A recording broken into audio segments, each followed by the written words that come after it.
50 yildan kam vaqt ichida islom tarqoq va zaif qabilalardan qudratli davlatga aylandi. Chunki uning asosi yagona Xudoga e'tiqod va buyuk Allohni ulug'lash edi. Va shu darajaga yetganda, yana ular Qodisiya yerini zabt etayotgan paytda, Asim ibn Amr Fors podshohi Yazdigerdga yetib borganida, u albatta ularni islomga da'vat qilish uchun oldilariga bordi. Fors podshohi unga nafrat bilan qarab dedi: "Siz kim ekanligingizni unutdingizmi?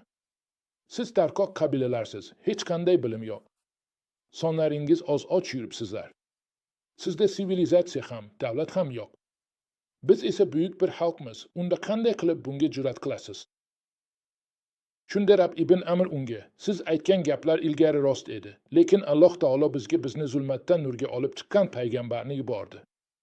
Biz sizning oldingizga istagan har bir kishini odamlar qulligidan barcha odamlar Parvardigorining qulligiga, bu dunyoning torligidan uning kengligiga, bu dunyo va oxiratning kengligiga va dinlarning adolatsizligidan islomning adolatiga ozod qilish uchun keldik", dedi.